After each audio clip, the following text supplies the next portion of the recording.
Hello YouTube, ici Pauline Negno, j'espère que vous allez bien. Aujourd'hui, j'ai le plaisir de vous faire découvrir une personnalité tellement drôle. Je vous préviens, vous allez passer un super moment. Je sors de l'interview et franchement, je me suis éclatée, j'ai trop rigolé. Je suis avec Peggy Fray. Alors peut-être que vous ne la connaissez pas. Qui est Peggy? Elle a été pendant 15 ans journaliste au Madame Figaro. C'est un peu une référence dans le secteur de la mode. Elle connaît tout le monde. Elle a fait des bisous à Anna Wintour, Karl Lagerfeld, Jacques Mus, enfin la terre entière. Et elle s'est lancée depuis quelques années à son propre compte sur Instagram. Elle a presque inventé en fait un nouveau métier, celui de social journaliste, c'est comme ça qu'elle l'appelle, où elle va concrètement à la rencontre de marques, de personnalités inspirantes pour les faire parler, pour montrer l'envers du décor et à sa manière, toujours avec énormément de sincérité et de fraîcheur, mais surtout beaucoup, beaucoup d'humour. Dans cette interview, ce que j'ai apprécié, c'est qu'on sent que Peggy est 100% elle-même. Elle est drôle, elle est sincère, elle est fraîche, comme je le disais. Et puis, elle va nous dévoiler un certain nombre de petites astuces pour réussir à mener de bonnes interviews. Le fait de ne pas travailler, par exemple, mais aussi de garder toujours, évidemment, son humour. Bref, un épisode que j'ai vraiment apprécié. Je remercie Peggy d'avoir joué le jeu. N'hésitez pas à la suivre d'ailleurs sur Instagram et bientôt sur LinkedIn, puisque je suis sûre que suite à cette interview, elle va s'y mettre. Bref, je ne vous en dis pas plus et laisse place à cette interview avec Peggy Fray.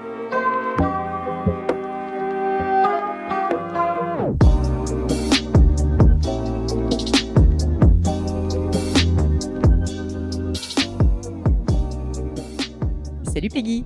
Salut Pauline. Trop contente de t'avoir. Surtout qu'on a mis du temps à le mettre en place, ce rendez-vous. On a mis beaucoup de temps. Ton agenda et le mien sont pas faciles. et puis, mais alors du coup, tant mieux, parce que j'ai eu bien le temps de préparer cette interview, comme tu sais. Ouais. Non, donc, parce qu'il faut vous dire que juste avant, elle m'a dit qu'elle n'avait rien préparé, en fait. Et comme j'ai rien préparé non plus, ça va être une interview qui va partir dans tous les sens. Mais c'est tout ce qu'on aime, Bah, puisque voilà. j'ai quand même un peu fait mon homework sur toi, et je sais que tu, justement, aimes la spontanéité par-dessus tout. Mais Ouais. j'aimerais commencer par autre chose. Vas-y. J'ai quand même un petit peu préparé, et j'ai vu que tu as dit, si je ne me trompe pas, même si Internet nous dit parfois des choses qui sont complètement fausses, les choses n'arrivent jamais par hasard. Mon mantra depuis toujours, c'est « make it happen ». Il faut se donner les moyens d'arriver à ses fins, il faut savoir provoquer ses chances, aller les chercher. Et venant de toi, j'adore, parce que effectivement, toi, tu vas carrément chercher les bisous des gens. Ouais. Mais je voulais savoir si tu avais un exemple qui te vient en tête pour illustrer ça, peut-être dans ta vie, si tu peux élaborer, parce que je pense que c'est quelque chose qui va parler à beaucoup de monde. Ouais, non, mais j'ai plein d'exemples parce qu'en fait, c'est évidemment un mantra que j'ai en moi depuis plusieurs années et que j'ai mis du temps à comprendre parce que tu comprends les choses en faisant des choses et en avançant. Et j'ai mis du temps à comprendre qu'effectivement, les choses ne te tombent pas tout cuit dans la main et qu'il faut aller chercher beaucoup de choses pour t'offrir la vie que tu veux. Les lignes que tu veux avoir dans ta vie. Donc ouais, très bêtement, tu vois, ça a commencé, par exemple, parce que j'ai bossé mais on reviendra peut-être sur le parcours après, mais j'ai bossé pendant 15 ans pour Madame Figaro, le magazine Madame Figaro. Et un de mes rêves quand j'étais au journal, c'était d'interviewer Jenna Lyons, qui était à l'époque la directrice artistique de J.Crew aux États-Unis et qui lançait J.Crew en France. Et un de mes rêves, c'était d'interviewer Jenna. Évidemment, j'avais aucun contact, je la connaissais pas, etc. Et je me suis dit, mais Peggy, il faut que tu arrives à trouver un moyen d'interviewer cette fille qui a l'air juste dingote. Il n'y avait pas encore Insta, donc j'ai pas pu faire de trucs sur Insta avec ça, mais ça aurait été génial, tu vois. Et bon, bref, je me débrouille pour trouver le mail de son assistante. Et là, j'envoie un mail à son assistante, ce qui n'était pas son assistante d'ailleurs, qui était l'attachée de presse. Et je lui dis, voilà, je m'appelle Peggy, je travaille pour Madame Figaro. J'aimerais beaucoup venir interviewer Jenna. Bon, évidemment, elle me répond, c'est pas possible. Enfin, tu vois, j'ai eu un non. Et puis, je me suis pas laissée abattre et je me suis dit, mais Jenna, en fait, je vais réussir à la voir. Et là, j'ai commencé à lui envoyer un mail par jour. L'intitulé du mail, c'était de mémoire harassment program ou un truc comme ça, day 1, day 2, day 3, day 4. Donc, tous les jours, la meuf recevait un mail de ma part en lui disant « Coucou, je suis là ». Et en fait, ça a fini par la faire marrer. Et je suis venue à New York pour faire d'autres sujets pour Madame Figaro. Et j'ai dit à cette fille, voilà, je viens pour faire d'autres sujets. Mais vraiment... et elle m'a dit, allez, banco. Et c'est comme ça que j'ai rencontré Jenna et qu'on est devenues très copines depuis parce qu'on a gardé un lien, etc. Mais quand je dis « make it happen », j'aurais pu m'arrêter en disant bon allez, on lâche l'affaire, l'assistante n'est pas très cool, elle me met mais en fait t'arrives toujours par L'humour te permet déjà de débloquer pas mal de situations. Et l'humour et la gentillesse, il faut savoir être sympa et tenace. Et il faut parfois aller chercher les trucs. Et donc, il faut te donner les moyens d'arriver à faire des choses. Euh, Tout le temps dans la bonne humeur, parce qu'il faut pas non plus être relou et buté et tout ça, tu vois, c'est pas ça que je veux dire. Mais c'est juste que allez, si tu rentres pas par la porte, passe par la fenêtre. Puis si c'est pas la fenêtre, ça sera la lucarne du haut. Mais il faut réussir à trouver ton chemin et à te permettre d'arriver à tes fins comme tu le veux, en fait. Et ça, c'est un petit exemple. Mais tu vois, c'est hyper intéressant parce que je pense que l'image d'une journaliste de Madame Figaro pour les personnes qui nous écoutent et moi-même, c'est de se Mmh. dire non, mais en Les portes fait, sont ouvertes. les portes sont Non. ouvertes. Il n'y a pas besoin de bosser. Il y a besoin de préparer l'interview. Il y a besoin d'être bon dans l'interview. Mais je veux dire, tu n'as pas besoin Non, de te démener. les portes sont ouvertes en France. Parce que tout le monde connaît Madame Figaro, etc. Mais quand tu vas t'adresser à un marché américain qui n'est pas encore implanté en France, parce que J.Crew n'était pas encore implanté en France, bah, tu vois, les Américains, ils se disent, attends, what's the point, quoi, en fait, tu vois, il y a pas énormément d'intérêt. Donc, en fait, non, parfois, il faut vraiment, vraiment, vraiment insister et ouais, et faire preuve de ténacité. Voilà, c'est dans ce sens-là que j'emploie ce truc, make it happen. C'est-à-dire que, là, je sais pas si on va en parler, mais juste avant, là, je te racontais qu'on partait au Canada. Et d'ailleurs, quand je l'ai annoncé sur Instagram, c'est exactement ce mantra-là que j'ai utilisé. J'ai expliqué que ça faisait 7 ou 8 ans qu'avec les enfants et avec mon mari, on avait ce rêve en nous, mais vraiment un rêve, mais un peu comme un fantasme, en fait. Tu vois, un truc... tu sais, t'as toujours des fantasmes. Et là, c'était là, ouais, ce serait génial si on pouvait partir en Amérique du Nord, au Canada et tout. Et sans vraiment creuser, sans vraiment s'en donner les moyens. Et en septembre, c'est Pia, ma fille, qui nous a dit, vous êtes relou, hein, soit on le fait, soit on arrête d'en parler. Ok.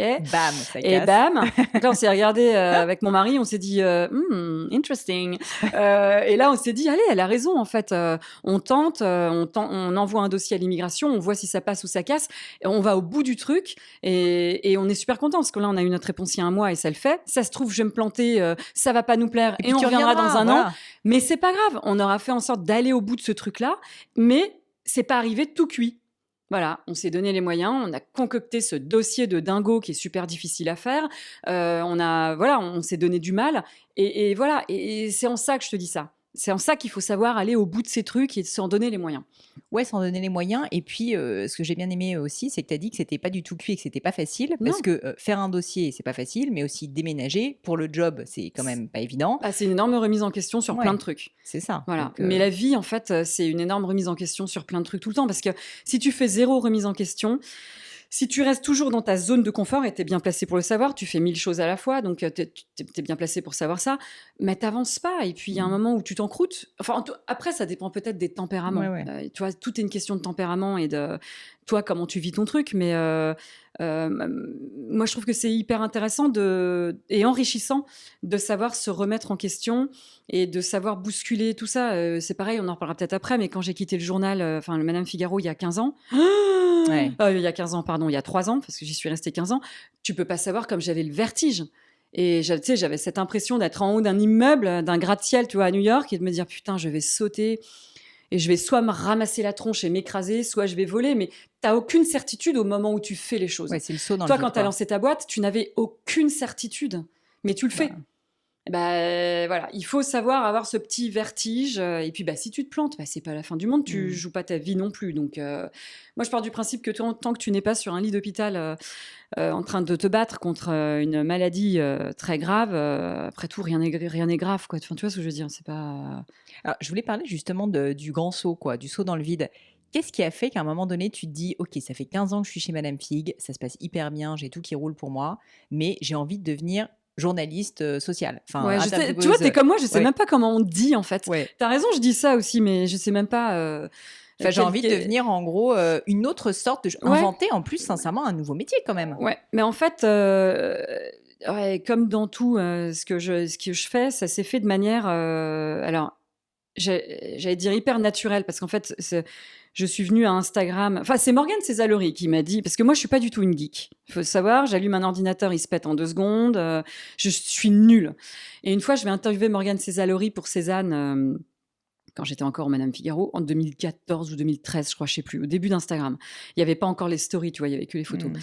Et je papote avec Morgane et je lui raconte une anecdote et elle me dit, mais c'est dingue, tu devrais vraiment avoir un compte Insta et montrer les coulisses de ton métier, c'est génial. Je fais, tiens, Puis tu sais, d'emblée, je me dis, oh là là, rien que l'idée d'essayer de comprendre comment ce truc marchait, je me disais, oh, Mmh. puis je me dis, bon, je vais quand même regarder. Et ça, c'est venu comme ça. Et petit à petit, j'ai vraiment commencé à m'amuser avec Instagram, surtout quand les stories sont arrivées et Ouais. les vidéos. Moi, c'est ça, ce qui me fait marrer, c'est les vidéos. Et en fait, pour répondre à ta question, c'est vrai que j'étais bien en Madame Figaro. J'avais eu un joli parcours. Ma boss, Anne-Florence Schmitt, m'avait permis de bien évoluer, de faire des trucs hyper cool. Elle m'envoyait sur les Fashion Week, sur tout ça, c'était génial. Mais je sentais au fond de moi, et ça, je n'arrive pas trop à l'expliquer parce que c'est un truc que tu ressens, c'est limite instinctif en fait, que j'étais arrivée au bout d'un cycle. C'est-à-dire que, ok, c'était bien.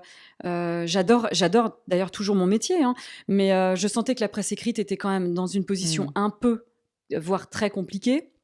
J'avais plus de difficultés à imposer des sujets en conf de rédaction quand la personne dont je voulais parler n'était pas un annonceur. Tu sais que tout est lié beaucoup aux Bien annonceurs. sûr. Et en fait, toute cette fibre journalistique et cette curiosité de journaliste, je la perdais un petit peu parce qu'en fait, j'étais un peu bridée parce que je ne pouvais pas parler de qui je voulais complètement. Donc ça me saoulait un peu, tu vois, ça faisait partie des choses qui me saoulaient. Et puis je commençais vraiment à m'amuser avec ce truc-là et surtout des marques commençaient à faire appel à moi et bosser avec moi. Et du coup, j'ai eu vraiment le cul assis entre deux chaises pendant 1 an. Et pendant 1 an, je me suis posé des questions et je me suis dit, allez Peggy, demain, t'arrêtes. Et puis je me réveillais le lendemain et je me disais, non mais t'es complètement tarée, jamais de la vie t'arrêtes, t'es folle. Je veux dire, c'est pas, la place est Mais surtout, bien. il y a tellement peu de place dans le Mais monde c'est des ça, il journalistes y a en plus très dans peu de ça. place, donc je me suis dit, t'es complètement folle. Puis après, le lendemain, je me réveillais, je me disais, allez, banco, ça y est, c'est terminé. Puis tu vois, tout ça pendant 1 an. Et puis, de manière assez naturelle, un jour, je revenais d'une Fashion Week, je revenais de Londres, je crois. Et puis là, je me suis dit, c'est bon, ça y est, je sens que je suis prête. En fait, tu sens Mmh. au fond de toi quand tu es prête, en fait. C'est pour ça, souvent, j'ai des copines qui me disent, oh, je me pose plein de questions, j'ai envie d'arrêter mon job et de me lancer dedans. Je lui dis, attends, au fond de toi, tu vas le sentir, en Ouais. fait. Les choses vont s'aligner et tu vas sentir que de toute façon, c'est limite une question de survie. Et en fait, tu vas faire ton Tu plus le truc. choix Voilà, presque. il faut y Ouais. aller. Et donc, je suis allée voir ma boss et je lui ai dit, voilà, Anne-Florence, bah voilà, je m'en vais, quoi. Et d'ailleurs, elle a vu que j'étais assez déterminée quand je suis allée la voir et elle n'a pas essayé de me retenir. Et elle m'a Mmh. dit, voilà, mais pars, quoi. Et voilà comment ça s'est fait. Mais, et puis j'ai eu du bol, bah voilà, j'ai eu de la chance parce qu'en fait, j'ai commencé les marques m'ont fait confiance très rapidement, mais elles me connaissaient, donc c'était facile, si tu veux. Je connais déjà tous les directeurs de Mmh. communication, tous les trucs, donc j'avais déjà fait mes preuves et en fait, les marques cherchaient aussi un autre moyen de communiquer. Donc en fait, le timing était super et j'ai eu de la chance parce que je m'éclate toujours en temps aujourd'hui et je prends beaucoup de plaisir à faire ce que je fais. Tu vois, Alors c'est marrant, justement, en te explique-moi parlant, je regarde le mais dis-moi téléphone. cet amour de téléphone. C'est mon meilleur ami et mon pire ennemi à la fois, Ouais, comme nous ce toutes. téléphone. Mais dis-moi, alors concrètement, pour les personnes, peut-être qui te connaissent moins bien, qu'est-ce que tu fais? C'est quoi ce métier que tu as inventé? Parce que moi, c'est ça aussi que je trouve hyper intéressant, c'est que tu as été très précurseur sur le fait d'être journaliste digital, en fait, Mmh. mais où tu as créé ton propre média, Mmh. quoi, qui est le méga Mmh. Peggy Fray. Mmh. Bah, tu as tout dit, enfin, sauf que j'ai fait ça sans vraiment, alors en fait, je suis très bordélique. Au Voilà. moins, tu le sais. Voilà, moi, comme ça, c'est dit, et dans ma maison, et dans mon dressing, et dans mes papiers, et dans ma façon d'appréhender la vie. Et donc, en fait, je n'avais pas de business plan, j'avais pas de plan prédéfini. Toi, j'écoutais Mathilde Lacombe. Ce matin, j'ai écouté Mathilde dans ton Les podcast. Rémoises, Bah dis-moi. ouais, bah, voilà, tu vois, je suis attirée par les Rémoises, j'écoutais Mathilde. Et puis Mathilde, je la connais bien, donc ça me parlait. Et Mathilde, quand elle te dit, j'avais mes PowerPoint de prêt, tout ça, bon, c'est pas la même chose, c'est un lancement d'une marque. Moi, franchement, je suis nulle pour tout ça. Mathilde, elle est hyper organisée, je le vois, tu vois, parfois je la vois dans le train, elle sort son ordinateur, tout est nickel. Moi, je suis là, ben, bon, mais c'est comme ça. Donc, je suis partie sans vraiment savoir où ça allait m'emmener. Et en fait, je définis petit à petit les traits de ce nouveau métier au fil des semaines et au fil des mois. Et encore aujourd'hui, tu vois, ça change. Mmh. Donc, en fait, les marques font appel à moi soit pour les conseiller sur leur compte Instagram, la Mmh. façon dont il faut, parce que c'est hyper important, bichonner leur compte Instagram, la façon dont il faut parler aux personnes. Elles font appel à moi aussi pour animer des conférences ou des lives. Toi, là, j'ai bossé pour Sephora pendant toute leur journée. Pour parler d'eux sur ma plateforme, mais quand ça me plaît, tu vois, parce que je Bien veux pas sûr. me forcer. Instagram, tu ne peux pas mentir. Enfin, moi, je pars du principe que sur Instagram, et c'est ce que j'aime dans ce truc-là d'ailleurs, c'est qu'il faut énormément d'authenticité tu peux pas être bullshit. D'ailleurs, quand quelqu'un est bullshit sur Instagram, tu le vois tout de suite. C'est marrant que tu dis ça. Je me permets de t'interrompre parce que Vas-y. moi, j'ai beaucoup de gens qui me disent tout le temps, est-ce qu'elle est pareille en vrai? Voilà. Mais en fait, je crois que sur Instagram, tu ne peux Mais- pas être pas pareil Mais non, c'est comme ça. tu es, quoi. Sinon, les gens le sentent. Et puis, enfin, moi, je suis pas schizophrène. Je veux dire, je vais pas avoir deux personnalités. Donc, en fait, ça se retrouve dans les marques ou tout ça dont je parle sur ce réseau. Moi, je ne veux pas me forcer à parler de qui que ce soit. Et parfois, on m'appelle en me disant, on aimerait travailler avec toi. Et si la marque ne me parle pas, si c'est quelque chose que je ne vais pas porter ou qui ne m'émeut pas, bah, je dis non, en fait, parce que la personne derrière son téléphone, elle n'est pas débile. Et elle voit bien, de toute façon, Bien que ça se passe pas comme ça et tout ça. Et c'est ce qui me plaît aussi par rapport au journal dans lequel j'ai bossé, Madame Figaro ou un autre, mais t'es pas toujours libre de pouvoir parler de qui tu veux, de la manière dont tu veux. Et c'est pour ça que j'ai adoré faire ce saut et avoir ce propre truc à moi, parce que je peux dire ce que je veux. Et je peux ne pas parler de quelqu'un si j'ai pas envie de parler de quelqu'un. Et tu vois, en revanche, je ne veux pas démonter qui que ce soit. Oui, C'est-à-dire tu que dénigres pas, quoi. voilà, si je n'aime pas quelque chose, je me contente de ne pas en parler. Parce que j'ai beaucoup de respect pour les gens qui lancent plein de choses. Je trouve qu'il faut la niaque, qu'il faut de l'énergie, il y a tellement de concurrence qu'il faut vraiment, tu vois, en vouloir. Et c'est pas parce que ça me parle pas à moi que ça ne parlera pas à quelqu'un d'autre. Donc jamais de ma vie je démonterai une marque en disant c'est naze. Non, c'est pas mon truc. Donc quand j'en parle, c'est que ça me plaît. Et j'ai oublié ta question du coup, Ma puisque je suis question, partie c'était sur qu'est-ce que mes tu trucs. fais concrètement, mais Bah, donc tu l'as voilà. un peu dit. Hein, Ouais, donc, voilà. Je te l'ai dit. J'aimerais parler du style Peggy, du style Peggy Fray et notamment du style de questions, d'interviews, de personnalité. Parce que tu sais, tu disais, j'aime bien être comme je suis, j'aime bien parler des gens que j'aime bien. Enfin, j'aime bien parler des gens que j'aime bien. C'est une phrase très française. Bref. Ouais, mais bon, j'ai compris. Voilà, t'as compris et j'espère notre audience aussi. Bref, tout ça pour dire que effectivement, on sent que t'es 100% toi-même, que tu joues pas un rôle, que t'es complètement faux-folle et c'est ça qui fait que t'es attirante et attachante d'ailleurs sur ton compte Insta. Et je voulais Faux-folle, tu me vois comme faux-folle. Légèrement. Ok. Mais non, j'aime bien, mais je prends. Enfin, c'est un compliment. Non, Hein. mais je le prends comme ça, t'inquiète. Pas de problème. Et du coup, si tu veux, je voulais te poser la question.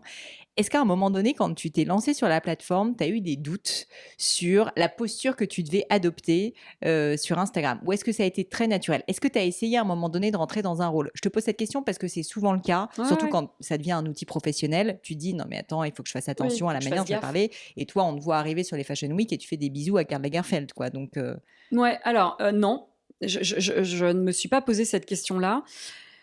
Et j'aurais pu me la poser parce que comment te dire ça, en fait, le monde de la mode, c'est un milieu qui est très particulier et c'est un milieu où on te toise beaucoup. C'est un milieu où ta voisine te regarde beaucoup. Elle va déjà regarder comment t'es sapé. Après, elle va regarder comment tu t'exprimes. Après, si t'es pas un peu snob, t'es une conne. Enfin, toi, c'est un monde qui est assez codifié. Et moi, je veux surtout pas faire partie de ça. Tout le monde n'est pas comme ça. Hein. J'ai plein d'amis dans la mode qui sont hyper sympas, mais je veux pas rentrer dans des codes. Ce que je déteste par-dessus tout dans la vie en général, pas seulement dans mon milieu de boulot, c'est le snobisme. Je déteste ça. Moi, je parle de la même façon à n'importe qui. Je suis aimable de la même façon avec n'importe qui. Et dès que je vois quelqu'un de snob, d'ailleurs, c'est rédhibitoire. Je déteste. C'est tout ce que je déteste. Mais en fait, je n'ai pas peur du regard de l'autre. Je n'ai pas peur du ridicule. Et je pense que c'est c'est une chance. J'en ai conscience. Parce que ça m'a permis de faire beaucoup de choses sans avoir peur parce qu'en fait, ce qui te paralyse souvent, c'est le regard de l'autre et c'est de se faire juger. Ouais. Et surtout ça te dans paralyse. le secteur de la mode, effectivement, voilà. en plus. Toi, tu regardes la voisine qui te regarde, t'es là, ah non, je vais pas faire ça parce qu'elle va se dire ça. Ah non, mais si je fais ça, elle va dire que je suis une couillonne. Moi, je m'en moque complètement parce qu'il n'y a rien de grave. Ça rejoint ce que je t'ai dit tout à l'heure. Là-dedans, il n'y a rien de grave, en fait. Moi, j'ai juste envie de faire ce que j'ai envie de faire au moment où j'ai envie de le faire, de la façon dont j'ai envie de le faire. Et si ça plaît pas à la voisine, mais c'est son problème, c'est pas le mien. Donc, et je pense que ça me... Mais tu vois, j'ai une fille de 15 ans, Pia, et Lucien de 12 ans. Et en fait, ça fait vraiment partie des choses que j'essaye de leur inculquer. Parce que c'est difficile quand t'es ado. J'étais pas comme ça du tout d'ailleurs, ado. Hein. Ado, j'étais plutôt très timide, très réservée. Enfin, tu vois, j'ai pas... C'est pour ça que j'essaye d'en parler à Pia pour qu'elle gagne du temps par rapport à moi. En fait, il faut se foutre de tout ça, mais royalement, parce que sinon, tu ne fais rien, en fait. Et l'autre, en plus, la personne qui te regarde à côté peut être tellement malveillante parfois que Ouais. Pourquoi est-ce que tu en faut se aurais faire quelque chose à faire confiance. de son Exactement. avis? Faut se faire confiance. Et c'est exactement. Mais voilà, j'ai de la chance. Parce que j'ai cette question, je l'ai souvent. Oh, comment tu fais pour aller faire un bisou à un tel? Comment tu fais pour raconter une blague à un tel? Bah, je me prends des vents déjà, les amis, très souvent, hein. Je me prends beaucoup de vents, mais c'est pas grave en fait. Le vent fait partie du truc, tu vois. Ouais, et d'ailleurs, le vent, tu le montres aussi, Ouais, d'ailleurs, bien souvent. sûr. Faut pas avoir peur de montrer des vents. Les vents, ça fait partie de la vie. Voilà, c'est souvent ce que je dis. Je dis, prenez-vous des vents, ça fait partie de la vie. Et puis, si j'en reviens au début de notre conversation, non seulement tu te prends des vents, mais tu acceptes de revenir à la charge Ah oui. et ça finit par marcher. Bien Donc, comme sûr, quoi, c'est ta comme ça que j'ai eu persévérance. Anna Wintour, entre autres. Mais ouais, non, mais ouais, faut y aller. Bon, alors après, parfois, il y en a qui me saoulent, je dis, toi, j'arrête, Ouais. je vais plus te Ouais, s'ils sont revoir. pas très Ouais, sympas. voilà, c'est ça. Mais il faut pas avoir peur ni de l'échec, ni du vent, ni avoir peur d'être ridicule, parce que le ridicule n'a jamais tué personne. Et, et c'est même parfois cool d'être ridicule, parfois, on s'en fout tellement. J'allais te demander, le secteur de la mode, tu le connais bien évidemment beaucoup mieux que moi, mais c'est effectivement un secteur où il y a une image un peu de snobisme et de, on va dire, une forme de sectarisme, tu vois. Soit Mmh, t'en es, soit t'en es mmh. pas, et puis en tout cas on te juge, etc. Et donc toi, t'es arrivé un peu comme un ovni là-dedans, même si t'es hyper bien sapé, etc. Mais bon, quand même, tu respectes pas les codes habituels, on va dire, qu'on Non. peut avoir.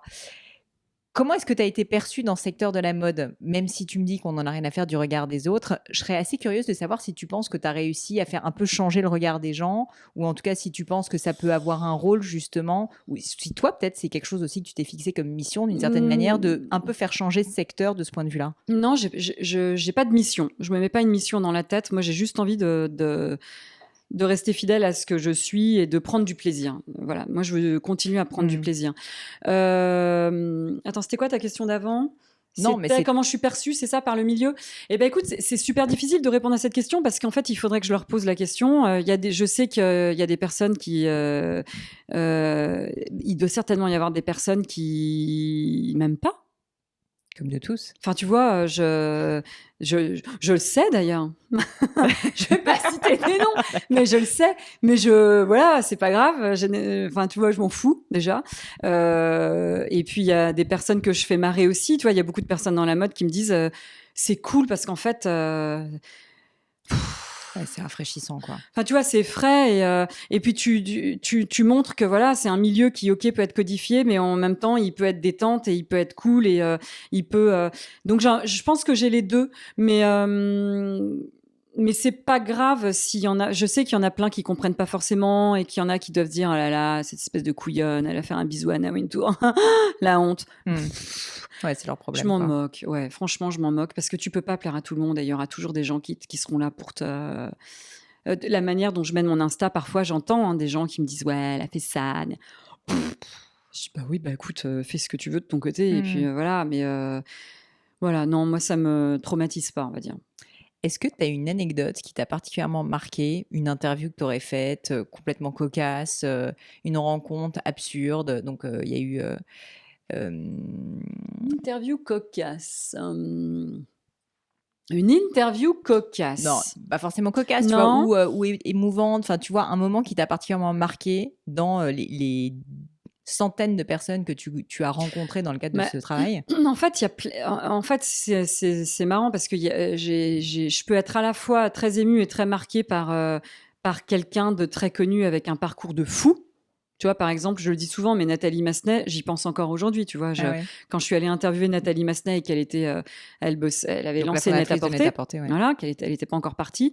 J'ai fait l'aller-retour sur la journée pour aller la voir. Et je me souviens quand j'ai posé mes fesses dans l'Eurostar du retour, bah, pendant les 2h30, j'étais assise, je regardais dans le vague comme ça et je me disais, mais waouh, la nana qui a lancé ce truc-là, qui est allée au bout du truc, qui est partie de rien, un moment où sur le net, on n'achetait rien, enfin, et là, du luxe, enfin, tu vois. Et la manière dont cette fille n'a pas lâché et tout ça, et la vision. En fait, ce qui me bluffe souvent, c'est la façon, parce que moi, comme j'ai aucune vision de rien du tout, ce qui me bluffe, c'est la façon dont certaines personnes ont des visions sur leur truc. Tu vois, par exemple, pour revenir sur Mathilde, je l'avais interviewée pour le journal une fois. Elle avait 25 ans et la question c'était comment tu te vois à 30 ans. Et Mathilde m'a répondu cette phrase et elle m'a dit, elle était enceinte de son premier enfant, je crois, et elle m'a dit à 30 ans, j'aurais eu 3 enfants et j'aurais écrit un livre. Je l'ai regardée, je fais OK, on en reparlera. On en reparle. Et oui. Et je lui dis souvent, je lui dis, tu te rends compte que tu m'as claqué cette phrase et qu'avant tes 30 ans, tu avais tes 3 enfants et ton livre. Mais je pense qu'il y a des gens qui ont des visions et puis d'autres qui sont complètement. Donc en fait, je suis touchée à la fois par ces gens-là parce que ça me bluffe énormément. Je me dis waouh, la détermination et tout. Et à la fois, je vais être touchée par quelqu'un qui est complètement freestyle, qui change de vie d'un seul coup, qui va tenter tu vois, l'autre jour, je suis allée interviewer un petit jeune. Qui fait des assiettes en céramique tout seul dans son coin, des assiettes de fou d'ailleurs. Et le mec m'a raconté pendant 1 heure et demie. D'ailleurs, la story, elle est à la une sur mon Insta. Mais je suis sortie de là, j'ai dit mais c'est génial, quoi, le type qui se lance tout seul, qui fait ses trucs, ses assiettes, qui arrive à les vendre sur Internet. Enfin, tu vois, donc c'est Nathalie Massenet, mais en même temps, ce petit gars, je le connaissais pas. Et comment il s'appelle d'ailleurs? Il est trop beau. D'ailleurs, je suis tombée amoureuse de lui pendant le truc. Je le regardais, j'étais là. Et tu vois, là, j'ai fait un truc pour chômer avec Marc Janson, qui est botaniste. En fait, ce qui est génial dans ce que je fais, d'ailleurs, je bénis le ciel à chaque fois, c'est que je rencontre plein de gens super différents. Et je me nourris mais comme un vampire, quoi. C'est-à-dire que c'est comme si je buvais leur sang et je prends toute leur substance, je sais pas, vitale, je sais pas comment on peut dire ça. Je me nourris de ce qu'ils me disent. Et là, tu vois, j'ai rencontré Marc Janson, qui est botaniste. Et il y a une super expo en ce moment aux Beaux-Arts autour de ça, avec Chaumet, etc. Mais ce type, je le connaissais pas et j'ai passé 1 heure avec lui. Mais il m'a hypnotisée, en fait. Et je me dis, mais j'ai une chance inouïe d'avoir accès à ces personnes-là, enfin, tu vois, et pareil, dans le train, je suis revenue, et je pensais à Marc, qui, entre parenthèses, est très beau aussi, et je disais, mais c'est génial de rencontrer ces personnes-là, quoi. J'adore. Et ça, tu vois, Marc, par exemple, j'ai préféré rencontrer Marc et papoter avec lui et tout ça, que de rencontrer Penelope Cruz, par exemple, tu vois. Donc, tu vois, ça n'a pas. Je me moque complètement du degré de célébrité de la personne que je rencontre, en fait. Moi, ce qui m'intéresse, c'est la manière dont cette personne va me transmettre son truc, de l'émotion, en fait. Il est beaucoup question d'émotion, en fait, dans tout ça. Une question quand même sur les vraies grandes célébrités. Tu parlais de Penelope Cruz. Je peux imaginer quand tu arrives devant une personne comme ça, l'enjeu, c'est comment est-ce que j'arrive à faire en sorte qu'elle dise quelque chose de différent? Comment est-ce que j'arrive à faire en sorte que juste elle me prenne au sérieux? Enfin, tu vois, elle en a fait des milliers, des milliards d'interviews. Elle en peut plus. J'ai un secret pour ça. Mais je veux ce secret. Enfin, c'est un secret. Alors, on pourrait imaginer que c'est un secret de feignasse. Mais ça ne l'est pas. Mais attends, tant mieux. Ça ne l'est pas. Tant mieux. Si c'est un truc qui marche et qui est pour les feignasses, c'est génial. Ça ne l'est pas. En fait, quand j'ai commencé mon métier de journaliste et que je me souviens, l'une des premières grosses interviews, j'étais excitée comme une puce, c'était ce réalisateur dont son acteur fétiche, c'est Johnny Depp. Merde, comment il s'appelle? Oula. Ah, bon, je vous retrouverai un réalisateur hyper connu dont j'ai évidemment oublié le nom, mais je vous retrouverai Tim Burton. Merci. Ah oui. Je commence à vieillir. Tim Burton, je te roule une pelle pour ça. et bref, c'était ma première grosse interview. Je me souviens, j'ai passé, mais je sais pas, des heures et des heures et des heures à préparer cette putain d'interview. Donc j'ai lu tout ce qui avait été écrit sur lui, j'ai écouté tout ce qui avait été fait. Je suis arrivée avec un dossier comme as, j'étais prête, tu vois, Et ça, je l'ai fait pendant plusieurs années. J'étais prête et tout, j'avais tout, je préparais tout. Et en fait, mais je me suis rendu compte que c'était pas si bien que ça, parce qu'en fait, mes questions étaient du coup téléphonées, parce que je connaissais les réponses déjà aux questions. Parce que quand tu as tout lu sur quelqu'un, tu es là avant, bah ok. Ouais. Et en fait, je me suis dit un jour, tiens, je vais essayer un truc, je vais rien préparer. Je vais y aller comme ça, les mains dans les poches, et je vais voir ce qui va se passer. Et en fait, tu te rends compte que quand tu ne prépares, alors quand je dis rien, j'exagère, tu as quand même les grandes lignes. Mais tu sais qui est la personne. Voilà, tu sais qui est la personne, tu connais son actu parce qu'il ne faut pas non plus arriver comme une gourdasse. Mais tu creuses pas plus que ça. Et en fait, le fait de ne pas creuser plus que ça, tu arrives à l'amener. Parce que en fait, cette personne sent que tu n'es pas au courant, quoi. Tu apprends plein de choses et que tu n'es pas au courant. Et du coup, il se dit, tiens, elle n'est pas au courant. Et tu arrives à l'emmener sur d'autres terrains. Alors que si tu arrives en mode, je connais toute ta vie, toi, je maîtrise tout, je sais ce que tu as fait là, là, là et là, bah, le mec, il est très paresseux, on va dire, dans ses réponses, puisque de toute façon, il sent que toi, t'es pas animé plus que ça, et du coup, il va te répondre le minimum. Donc ça, c'est un petit secret que j'ai pour un secret de feignasse quand même, mais quand même, ça marche. Interesting. Interesting, hein? Je te remercie. Bah écoute, tu vois, j'ai un peu appliqué. Ouais, mais là, t'as pas trop creusé. J'ai pas creusé, tu Ouais, vois. Mais voilà. bon, comme je te suis depuis un moment quand Oui, même, tu sais quelques trucs. je Ouais. connaissais quelques petits trucs. Ouais. J'aimerais revenir sur ton enfance. Bon, tu vois, bah typiquement, je fais mal l'exercice parce que je sais que tu es rémoise. Ouais, Et je j'ai suis d'ailleurs des rémoise. rèmes. J'ai des Ouais. biscuits rèmes Ah, là-haut. énorme. J'en ai aussi dans mon placard. Bref, est-ce que tu peux, s'il te plaît, me parler de ton enfance, mais du coup, me dire ce que je ne sais pas, c'est-à-dire comment était ta famille, comment tu as grandi, comment tu étais petite, et peut-être aussi une question intéressante, c'est qu'est-ce que tu voulais faire quand tu étais petite? Tu savais que tu voulais être journaliste? Non, je voulais avoir une papeterie.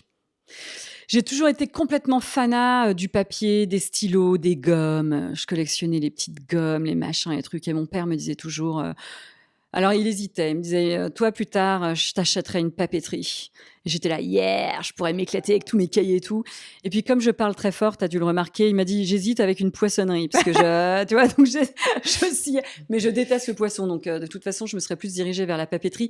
Non, j'ai toujours aimé ça et c'est peut-être pour ça d'ailleurs que je suis devenue journaliste parce j'ai Un encore lien un avec le rapport au papier, quand papier, même. j'ai encore un rapport à tout ça. Tu vois, j'écris mes trucs beaucoup là. Mhm. Quand je fais des fiches, j'ai encore un papier, un crayon. Je le fais pas spontanément sur l'ordinateur. Je suis un peu old school pour ça.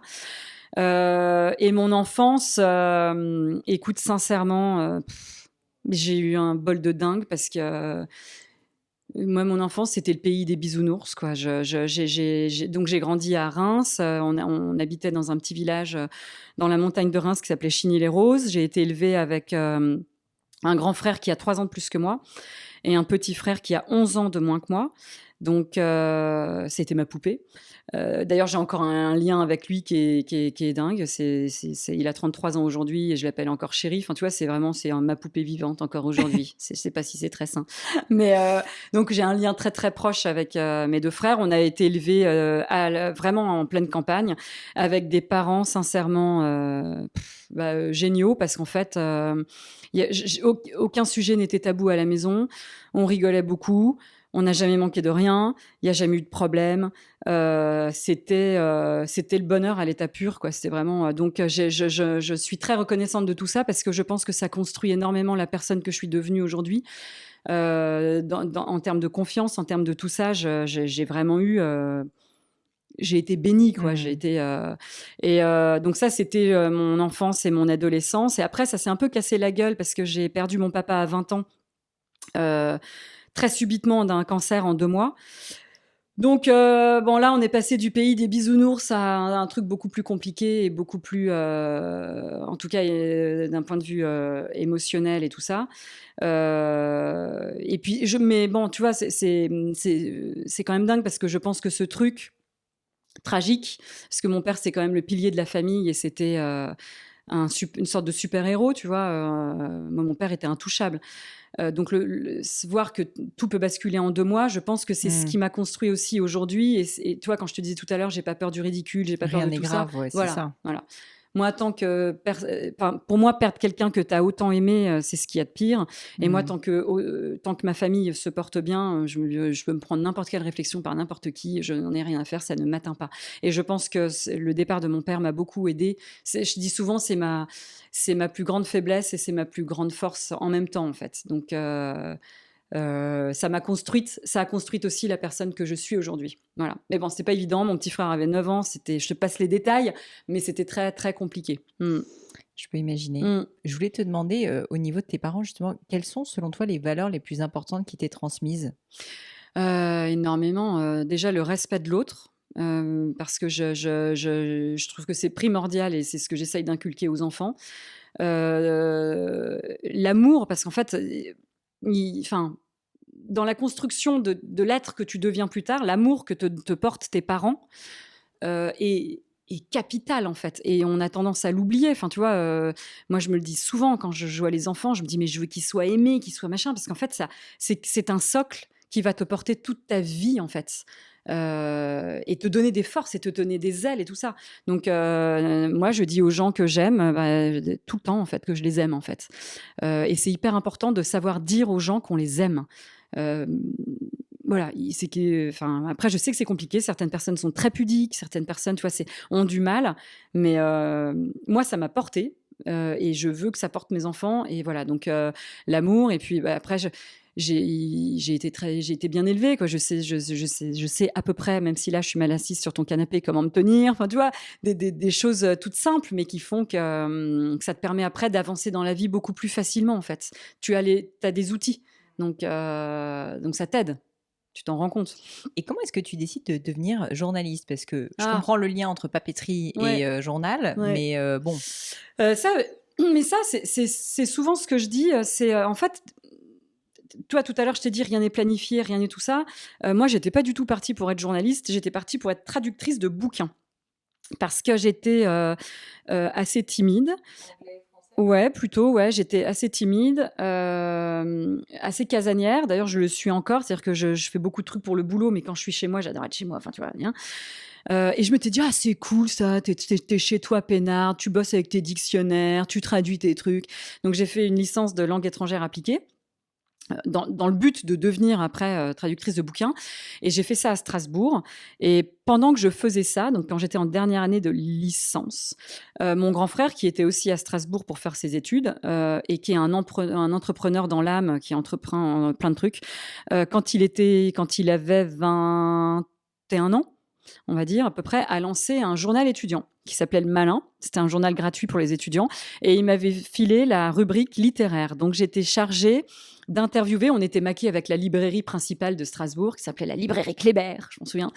Et on était maqués avec cette librairie-là, qui recevait chaque mois des auteurs qui venaient parler de leurs bouquins. Et moi, à chaque fois, avant que l'auteur fasse sa petite conférence, j'allais l'interviewer dans une petite salle et tout. Et je faisais cet article-là pour Le Malin. Et j'ai adoré. En fait, j'ai adoré. Je me suis rendu compte que j'avais une curiosité en moi. J'ai adoré aller poser plein de questions. J'adorais après me prendre la tête sur mon papier, essayer de trouver les bons mots, essayer de retranscrire au plus juste ce que j'avais ressenti. Et je me suis dit, putain, mais journaliste, en fait, c'est pas mal, quoi. Et donc, je m'étais dit, bon, je vais plutôt me diriger par là. Donc, c'est pour ça que je te dis qu'en fait, rien n'est prédéfini. Et dans la vie, il faut jamais se mettre dans une case et se dire, je veux faire ci. En fait, il faut faire confiance aux rencontres et aux choses qui t'arrivent dans la vie. Ce n'est que des rencontres, en fait. C'est que ça. Et tu vois, là, si Antoine, mon grand frère, n'avait pas monté ce truc-là, Tu serais jamais devenu ouais, journaliste. mais quand il me l'a proposé, je lui ai dit, bah, pourquoi pas. Et c'est parti comme ça. Et en fait, je devais faire le QH, qui est une super bonne école de journalisme à Strasbourg. Et c'est à ce moment-là que j'ai perdu mon papa. Et à l'époque, il n'y avait pas les TGV, tout le bordel. Et donc, j'ai quitté Strasbourg pour venir m'installer à Paris pour être plus proche de Reims. Et je me suis retrouvée dans une école de journalisme qui s'appelle l'ESJ, qui est loin, loin, loin, loin, loin d'être la meilleure école de journalisme de Paris. Bien, enfin, tu vois, je suis honnête. Et ça ne change rien, visiblement. Mais j'ai fait beaucoup de stages. J'ai utilisé cette école pour faire beaucoup, beaucoup de stages. J'avais plein de conventions de stages. Et en fait, j'étais plus en stage qu'à l'école. Et ça, c'est important de le dire, parce que je ne sais pas si tu es suivi par des jeunes qui font des stages. Des stages. C'est même plus important, franchement, que le diplôme. Mais bien sûr, parce qu'en fait, tu prépares ton réseau, tu rencontres des gens, et c'est en rencontrant un tel que tu vas aller rencontrer un tel, qu'un tel va parler de toi. Et donc, en fait, il ne faut pas hésiter à s'ouvrir sur l'autre et multiplier les stages. Même si au début, un stage, tu te dis, ah, ça va être relou, tu t'arrives toujours à tirer quelque chose de positif d'un truc. Donc, et surtout, dans ce métier de journaliste, c'est important de commencer à créer un petit peu ton réseau, les bonnes personnes qui vont après réussir à te faire rentrer un tel. Enfin, voilà. Donc, il faut faire des stages. Et puis après, j'ai commencé à bosser en tant que pigiste, notamment pour le Madame Figaro, qui m'a embauchée par la suite. Voilà. J'aimerais revenir sur la notion de saisir des opportunités, parce que tu parlais de ton frère, là, du journal, et en gros, tu dis, bah allez, pourquoi pas. Et en fait, je trouve ça marrant, parce que j'ai l'impression, mais peut-être que je me trompe dans ta personnalité, que tu es plutôt quelqu'un qui est assez partante, justement, pour tenter des choses. Ouais. Donc là aussi, peut-être Montréal, tu vois, tu nous dis, finalement, j'ai lancé le truc, on verra bien, quoi. Et je trouve ça hyper rafraîchissant, parce que je pense qu'il y a beaucoup de personnes, CF Mathilde Lacombe, qui ont un plan, veulent suivre le plan, et en fait se disent que non, si c'est un peu le bordel, que c'est foireux et que juste... Je pense que ça lui ferait peur. Ouais. Oui, non, mais c'est pour ça, je te dis, je pense que c'est vraiment des questions de tempérament, parce que je serais incapable d'être comme Mathilde. Et d'ailleurs, je te dis encore une fois, ça me bluffe. Je me dis, oh, putain, mais c'est super millimétré, quoi. Mais en fait, je pense que tout est une question de tempérament. Et moi, je suis très bordélique. Après, je ne te dis pas que ça ne me fait pas peur. Ouais. Parfois, là, tu vois, là, à Montréal, par exemple, typiquement, toi, parfois, je suis dans la rue. Là, on vient de vendre notre maison, par exemple, tu vois, donc c'est un gros changement. Et je me dis, oh, mais t'es complètement folle, mais t'es folle, en fait, tu vois. Donc, j'ai des gros moments de doute. Parce que voilà, tu vois, tu te dis, oh.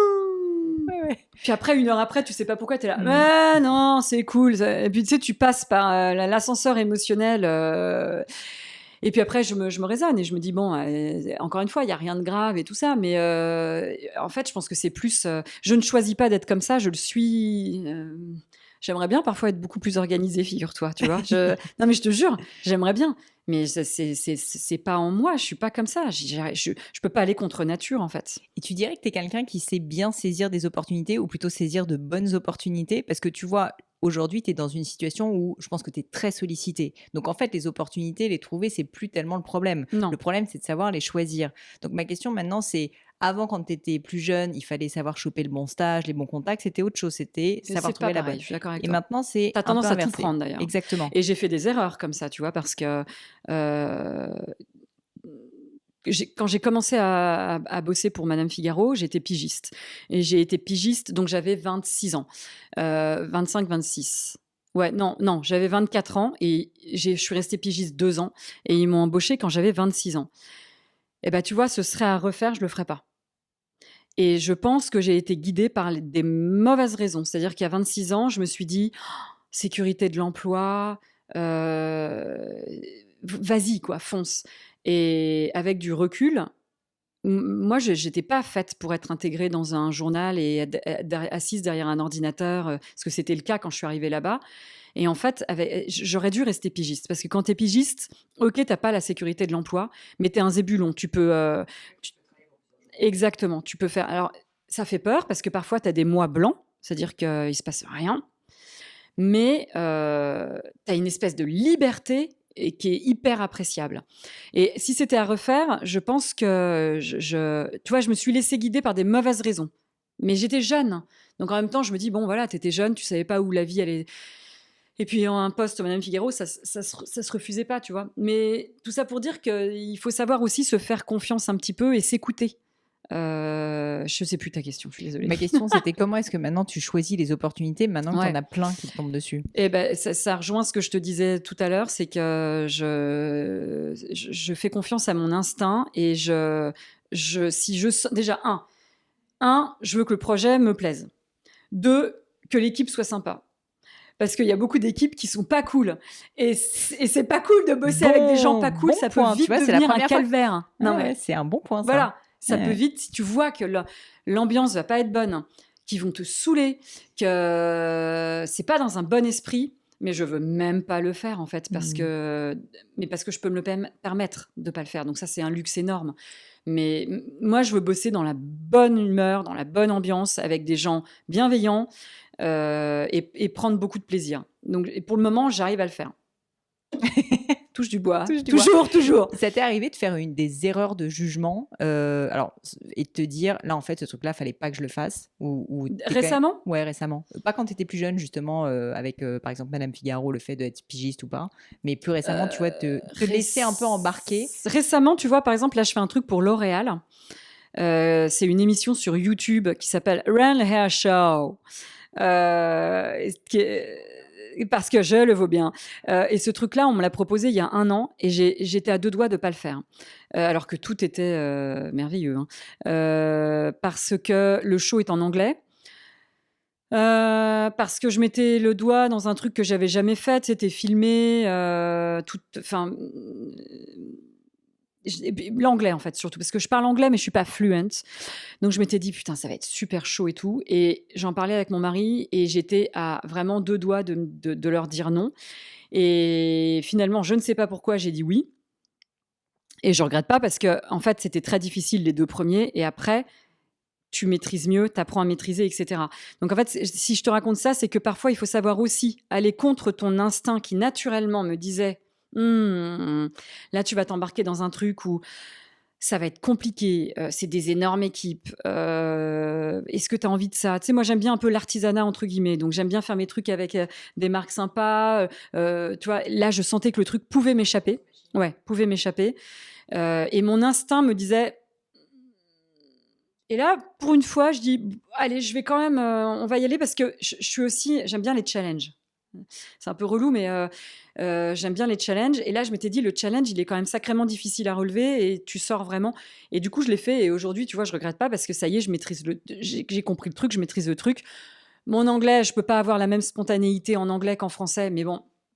J'essaye de faire en sorte que ça... Puis j'essaye de jouer aussi là-dessus en me disant peut-être qu'ils vont aimer mon franglais, tu vois. Et d'ailleurs, ça passe très bien.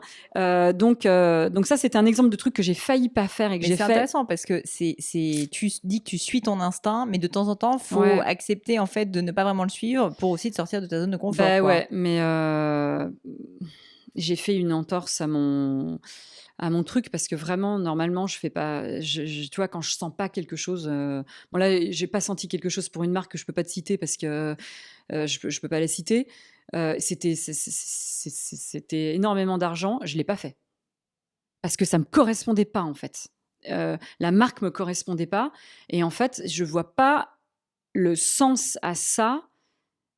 Enfin, je veux dire, je suis pas un panneau publicitaire, en fait. Tu vois ce que je veux dire? Je suis pas un mannequin, moi, qui peut... Moi, ce que je montre sur Insta, c'est ce que je ressens. C'est vraiment ma personnalité. Donc, je peux pas aller non plus n'importe où et faire n'importe quoi. Et j'ai pas envie, d'ailleurs. Parce que j'ai pas envie de prendre les gens qui me suivent. J'ai beaucoup de respect pour les gens qui me suivent. D'ailleurs, ils sont super cool. Moi, j'ai la meilleure communauté au monde. Ils sont hyper bienveillants et tout. Et je veux pas les prendre pour des abrutis, en fait. C'est pas le truc. Donc, je dis non. Il faut pas avoir peur de dire non parfois, hein. Tu sais, en fait. Les gens souvent ont peur de dire non. C'est pas facile de dire non, Alors, en comment vrai. est-ce que tu dis non? Comment est-ce que quand tu as une boîte comme ça qui te sollicite, tu vois, pour ne pas dénigrer, mais je suis ne cash. pas être... Je dis de manière très respectueuse. Je leur dis, je suis désolée, mais la marque ne me parle pas. Et ils le comprennent d'ailleurs généralement. Ils me disent, bon, d'accord, on n'insiste pas. Mais en fait, je préfère être Oui, transparente. t'essayes pas de trouver des fausses excuses. Non, quoi. parce que trouver des fausses excuses, après, la marque, elle revient vers toi. Ouais. Parce que tu sais, si t'essayes de botter en touche en mode, je peux pas, j'ai pas le temps. 6 mois plus tard, tu retrouves C'est le même clair. message, t'es là, non, mais en fait, je peux toujours pas. Et puis après, tu prends encore les gens pour des abrutis. Ouais. Donc, en fait, je préfère être cash dès le début, mais gentiment, tu vois, mais dire les choses, c'est beaucoup plus respectueux de dire les choses C'est clair. que tu sais de... Voilà, donc voilà. Peggy, on arrive au moment de mon crible. Les questions que je pose à chaque Mon fois Dieu. à mes invités. J'ai peur. Je sais que tu ne les as pas préparées. Non. Mais c'est pas grave. Mais ça me Justement, fait ça peur. sera encore mieux. Non, J'espère mais que c'est pas des facile. questions de culture générale. Quiz. Bon, je devrais l'appeler le quiz. Non. Première question. Est-ce que tu as vécu dans ta vie un grand échec dont tu pourrais me parler parce qu'il t'a appris quelque chose d'important sur la vie, sur toi-même, sur tes proches? Un énorme échec. Un énorme, je sais Un pas, échec, mais un quoi. échec qui a compté pour toi. C'est horrible de dire que j'ai pas d'échec. Attends, je dois en avoir. Qu'est-ce que j'ai comme échec? Un échec qui a compté pour Ou moi. un moment difficile, tu vois. Ouais, ça rejoint ce que je te disais tout à l'heure. Quand j'ai accepté ce poste au Madame Figaro, les 3 premières années, j'ai été très malheureuse. Ah ouais. Très, carrément. très malheureuse. Parce que ouais. tu étais derrière un Ouais. bureau. Parce que je suis arrivée dans une rubrique où je pensais qu'on allait me dire Peggy, va interviewer un tel de manière très naïve, alors qu'en fait, on me demandait de rester derrière l'ordinateur, de rentrer des papiers dans l'ordinateur, de faire du rewriting, c'est-à-dire réécrire des articles quand ils sont pas super bien, de faire la passerelle entre les secrétaires de rédaction, la maquette, etc. Et en fait, j'avais complètement perdu l'essence, enfin le truc qui m'animait dans mon métier de journaliste, c'est-à-dire aller interviewer des gens. Et je le faisais plus. Donc j'ai été très malheureuse. Ce qui m'a d'ailleurs... donc c'est pour ça que je te disais que j'ai été happée par des mauvaises raisons. Ce qui m'a d'ailleurs amenée à donner ma démission. Parce qu'au bout de 3 ans, j'ai donné ma démission à Madame Figaro. Et là, ma big boss, Anne-Florence, m'a dit « Très bien, ok, on accepte ta démission, mais je te passe dans la partie magazine. » Et là, je suis restée pigiste. En fait, quand j'ai quitté le journal là, il y a 3 ans, j'étais redevenue pigiste régulière. Mais j'ai filé madame, en fait, parce que ça me plaisait pas, ce statut-là me plaisait pas. Donc ça, c'est un échec, mais qui, comme tu le dis, m'a permis de savoir finalement vraiment ce que je voulais, en fait. Et ce que je voulais, c'était vraiment aller être sur le terrain et aller interviewer des gens et aller me nourrir, en fait, de ça. J'étais pas faite pour être derrière un ordi. C'est pour ça que je te dis que je pense que j'ai pris ce poste au départ pour des mauvaises raisons et que de temps en temps, il faut vraiment s'écouter. Mais alors, je sais bien qu'il y a l'appât du gain. Je sais bien que Mmh. c'est hyper Et important. puis la sécurité. Et la sécurité, c'est hyper important. Et puis aussi le regard. Enfin, je peux imaginer, tu vois, Oui, avoir oui, un job, Madame Figaro. Enfin, je pense à toutes les personnes qui nous écoutent qui peut-être cherchent un premier boulot. Tu te dis, bon, bah, j'ai envie oui, d'être ça dans fait une boîte rêver. classe, Ouais, ça c'est fait cool. rêver. Je pourrais en parler à mes copains et à mes amis et dire, je Oui, suis oui. Madame Fig. Enfin, tu vois, Ouais, tu c'est te la joues, quoi. un petit peu quand même. Ouais, pas tant que ça, mais ouais, non, non, mais je te dis, mais bon, t'as 26 ans, t'es jeune. Donc ça, tu vois, ça peut être un échec. Ouais, Mm. hyper intéressant. S'il y avait quelque chose à refaire dans ta vie perso, pro, qu'est-ce que tu referais différemment?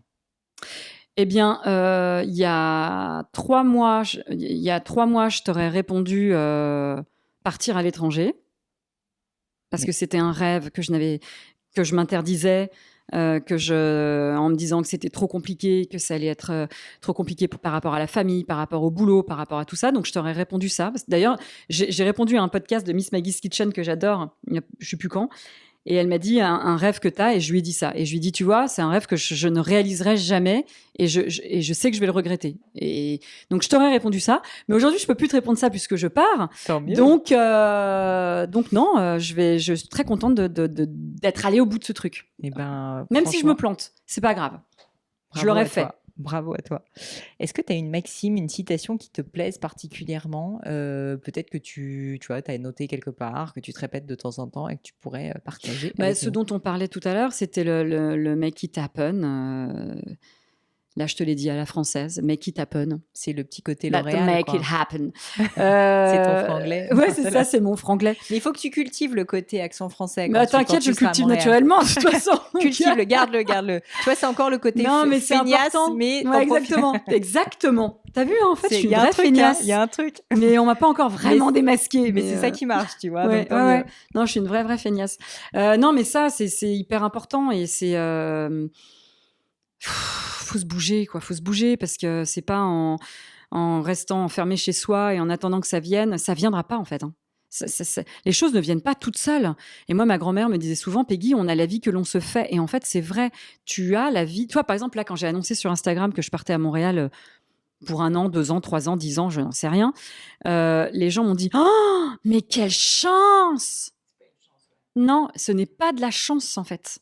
Je me suis bougé le cul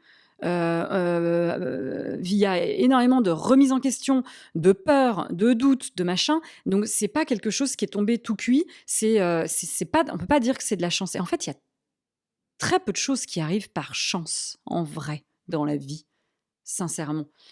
Si, j'ai peut-être eu la chance de tomber dans une famille merveilleuse. Alors voilà, ça c'est de la chance parce que tu décides pas dans quelle famille tu nais et tu décides pas si tu vas naître avec un membre en moins, un pied en moins, une maladie, un machin. Voilà, donc t'es chanceux quand t'es en bonne santé et quand voilà. Mais sinon pour tout le reste, mais c'est le fruit de ton travail et c'est le fruit de l'énergie que tu vas y mettre en fait. Et cette énergie, il faut aller la chercher parfois.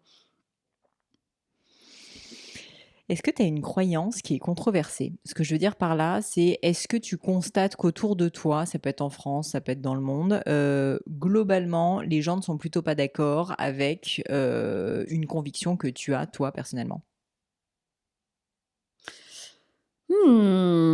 Pas une question facile. Non, c'est pas une question facile. Je te donne un exemple Ouais, si tu vas-y. veux.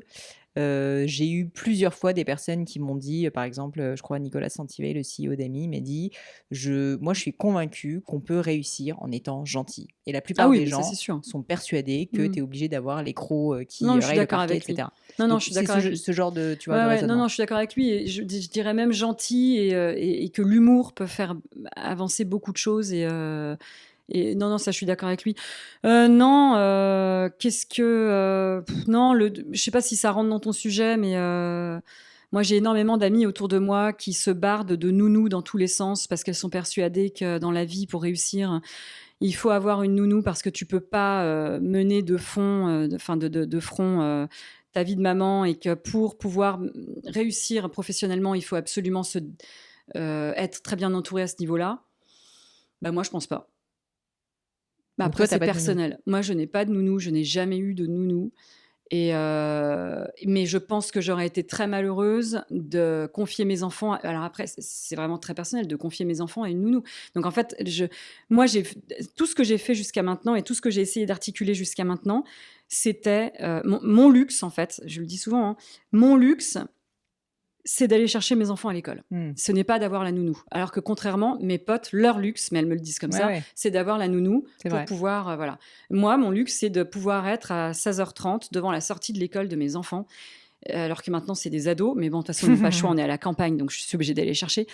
Et je kiffe ce moment d'une force que tu peux même pas imaginer.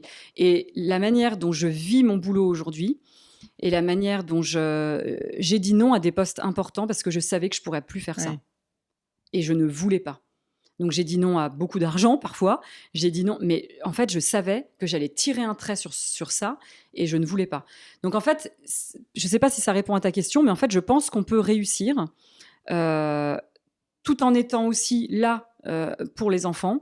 En fait, tout est une question Mathilde le dit très bien, de trouver ton équilibre et ta force, etc. Et savoir ce qui compte pour toi aussi. Exactement.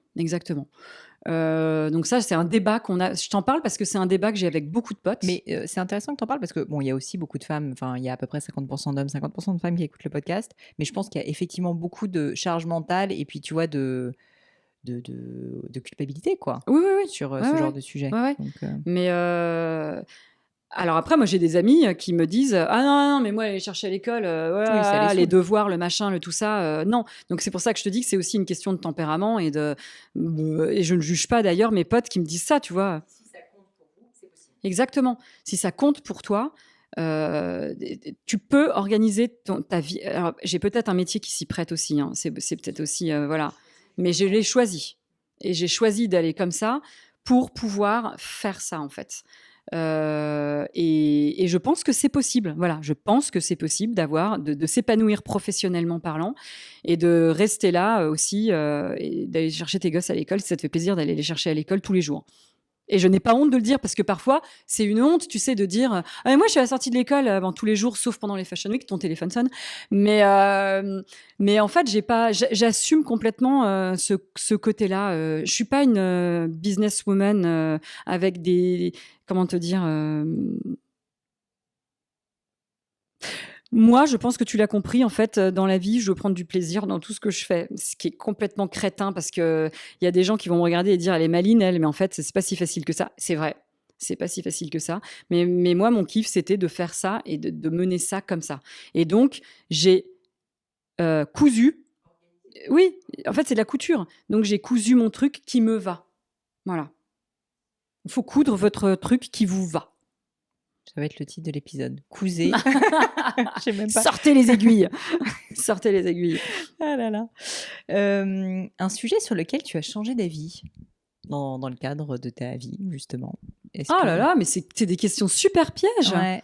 Pièges, non, mais est-ce que j'ai changé d'avis sur des choses Est-ce que j'ai certainement dû changer d'avis sur plein de trucs j'ai changé d'avis sur Paris, déjà. Parce que j'ai habité Paris pendant 12 ans. Pia est née à Paris. J'ai surkiffé ma vie à Paris. Et puis j'ai plus aimé Paris. Est-ce que c'est que tu as changé ta vie ou est-ce que Paris a changé? Je ne sais pas. Et attends, quand je suis partie, c'était il y a 10 ans, 11 ans. Et Paris n'était pas le Paris d'aujourd'hui. Donc, voilà. Donc, j'étais en amour pour Paris. J'ai surkiffé Paris. Et après, aujourd'hui, tu me dirais, Peggy, est-ce que tu pourrais revenir à Paris aujourd'hui? Et ma réponse serait non, je ne pourrais pas. Parce que je me suis habituée à plein d'autres choses. Et c'est peut-être une organisation de prendre son train, etc. Tu le payes, parce que c'est un sacrifice. Moi, je dis non à plein de dîners, je dis non à plein de soirées, je dis non à plein de trucs. Je me coupe de plein de trucs. Mais c'est pas grave. Oui, tu as l'air de voir quand même pas mal de monde. Voilà, c'est pas grave. Donc ouais, j'ai changé d'avis sur Paris. Mais tu vois, j'ai rechangé d'avis sur Paris parce que le fait d'aller m'installer à la campagne me fait voir Paris d'une autre façon. Et aujourd'hui, quand je viens à Paris 2-3 fois par semaine et parfois une semaine quand j'ai mes trucs, je regarde Paris avec un autre regard et je ne vois plus les emmerdes que tu as à Paris, mais je vois la beauté de Paris. Tu vois, l'autre jour, je suis allée à pied, j'ai traversé le pont des Arts pour aller je sais plus où. Tu vois, chose que je ne faisais pas quand j'habitais à Paris, je me suis arrêtée sur le pont des Arts, je me suis assise sur le banc, 5 minutes, tu vois, pas longtemps. Mais j'ai regardé Paris, chose que je ne faisais plus quand j'habitais à Paris, en fait. Donc finalement, tu vois, La distance. Exactement, exactement. Et bon, voilà, il y a ça. Sur quoi j'ai changé d'avis? Non, t'as des trucs, toi? Tu changes d'avis sur des trucs souvent? Moi, je change d'avis assez facilement, ouais. Ah ouais? J'ai des avis forts, mais j'arrive assez facilement à changer d'avis. Ouais, j'ai changé d'avis sur un truc mode. Je pensais que ça allait marcher, ça n'a pas du tout marché. Sur le See Now, Buy Now. Tu vois, quand des marques lançaient des collections que tu pouvais acheter tout de suite, des marques de luxe, parce qu'ils ont voulu se mettre au rythme d'Instagram et du je veux tout de suite. Donc, tu as beaucoup de marques qui ont lancé des collections où tu voyais, tu sais, normalement, quand tu vois une collection sur un catwalk, sur un défilé, la collection débarque dans les magasins 5 mois après. Et là, ils ont voulu être raccord et montrer des choses qui débarquaient en magasin tout de suite. Ça n'a pas marché. Je pensais que ça allait marcher, bêtement. Et en fait, non.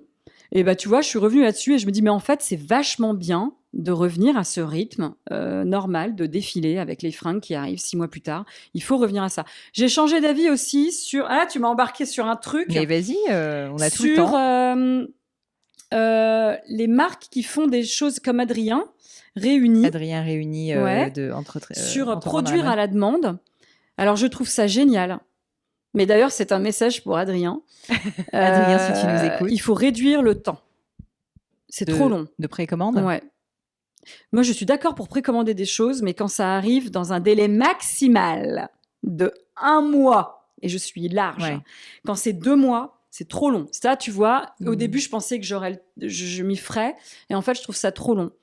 Donc ça, j'ai évolué là-dessus aussi. Bah, nous, on constate ça parce que tu sais, on fabrique des bijoux sur mesure chez Gemio. Les gens sont tout à fait prêts à attendre 2-3 semaines sans problème. Après, ça fait long. 4 semaines, ça va. Quand tu passes à 6 semaines, ça devient plus compliqué. Tu vois, Linéa Lund, je crois que tu as ton cachemire en 1 semaine. Parfait. Mais dès que tu passes ce délai fatidique du mois... Bon, ça... Donc, tu vois, il y a des choses comme ça. Mais bon, après, c'est au fil du temps quand tu explores les choses et tout ça. Alors aussi, je pensais que j'allais plus jamais acheter de fringues parce que pendant le confinement, j'ai trié tous mes trucs, là, mon dressing. Et je me suis dit, oh là là, malheureuse, mais...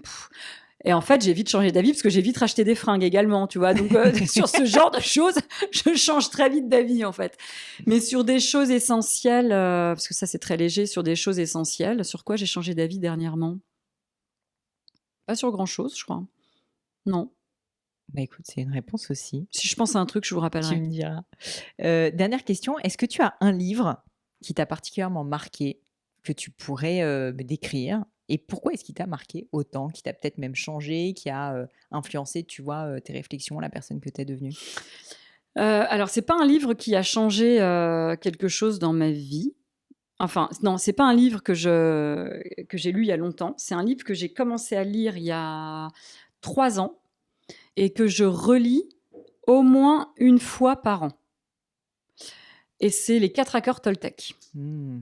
Parce que plusieurs personnes m'en avaient parlé en interview.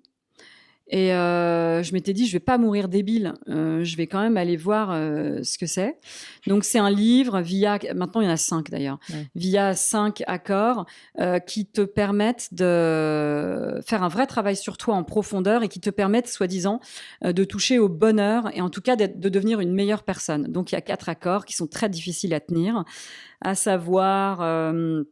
ne pas avoir d'idées préconçues, à savoir, ce qui est très difficile de ne pas avoir d'idées préconçues. Enfin, il y a 4 accords, je ne sais plus, tu vois, il faut que je le relise parce que la dernière fois que je l'ai lu, c'était il y a 8 mois. Donc, à chaque fois que je le lis, et je le lis avec un œil différent, ce qui est exceptionnel parce que le livre est exactement le même, mais en fait, comme toi, tu as avancé un peu dans ta vie, tu n'as plus le même regard, donc c'est intéressant de le lire régulièrement. Et à chaque fois, je m'y tiens, c'est-à-dire que j'arrive à essayer de suivre ces 4 accords qui sont très durs. Attends, il y a quoi ? Il y a pas dire ce qu'on fait. Voilà, dire ce qu'on fait, ne pas avoir d'idées préconçues. Je les connais pas par cœur. C'est super dur. Hein. Ne pas médire sur les autres. Alors ça, c'est super dur parce que parfois, tu as envie quand même de... Tu vois non, mais c'est vrai, on est tous humains. Donc, de temps en temps, tu lâches le truc. Donc, j'arrive à les tenir généralement 1 mois. Et après, je retombe dans mes travers. Et tu le relis. Et du coup, je me dis, Peggy, sonnette d'alarme, il faut que tu relises les 4 accords, enfin les 5 maintenant, les 5 accords Toltec. Mais je vous le conseille parce que ça fait réfléchir sur pas mal de trucs. Et J'essaye de tu les retrouver, as, ouais. mais je les trouve pas. Vous les trouverez très facilement. Hein. Mais tu vois, je t'en parle et je me dis, bah voilà, je vais le mettre dans mes lectures de vacances, je vais le reglisser dedans. Alors, et je le lis avec un stabilo. Tu vois, tu lis en profondeur. Fun fact, tu es, je crois, la 3e ou 4e personne, bon, alors après, en quasiment 200 épisodes de podcast qui me cite ce livre. Ouais. Je ne l'ai toujours pas lu. Il faut que tu le lises. Et je me dis, là, je pense que là, c'est lis-le bon. pendant les vacances. C'est le coup près, là. Ouais, lis-le pendant les vacances parce que c'est... Alors, au début, tu le lis, tu te dis, ouais, c'est bullshit, ce truc, c'est n'importe quoi. Mais après, il y a quand même des trucs où dans tes gestes du quotidien et tout ça... Par exemple, le truc de pas avoir d'idées préconçues, c'est super dur en vrai. Tu vois, par exemple, t'attends un coup de fil de quelqu'un, putain, la personne t'appelle pas, et là, inconsciemment, tu pars en vrille en mode, ouais, c'est peut-être parce que, mais non, mais c'est sûr, c'est parce qu'il m'a pas aimé, ou qu'il a pas fait ça, ou que il a trouvé quelqu'un d'autre. Enfin, tu vois, et en fait, c'est juste peut-être que le mec a complètement, tu pars dans des délires, et c'est très dur de ne pas rentrer là-dedans, et ça te demande un vrai travail. Et tu vas voir, c'est pas mal. Écoute, voilà.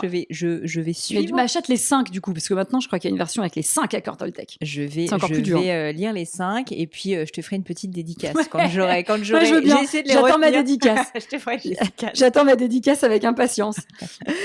Peggy, écoute, c'est fini. C'était hyper chouette. Je te remercie d'avoir. C'est déjà fini. C'est déjà fini. Tu te rends compte, ça fait seulement 1 heure qu'on est ensemble. Ça va, tu vois. Ça va. On est dans le cadre.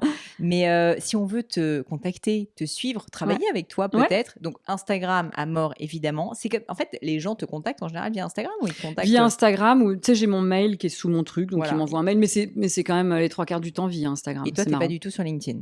Mais pas du tout. Mais alors il faut que j'y sois, tu crois? Il faut que j'y sois. Moi tu sais que je suis influenceuse LinkedIn. Non mais c'est un truc de dingue. Oui mais c'est très business non? Bah oui mais bon d'un autre côté. Tu crois que je dois y être sérieusement? Bien sûr. Je vais faire comme Morgane Césalory, je vais te dire. C'est clair. Il faut que tu me briefes parce que là pour le coup. Je ne sais pas. Non, mais je n'y vais jamais. Mais c'est comme Instagram, en fait, quasiment. Alors, tu n'as pas les stories. Tu n'as pas de stories, donc c'est des posts. Mais c'est une appli. C'est un site internet et une appli, ouais. C'est un réseau social, là, si tu veux. Passe pour la bonne couillonne. Non, mais je vais y être. Parce que l'autre jour, quelqu'un m'a dit « Mais je t'ai pas trouvé sur machin. » Je dis « Bah non.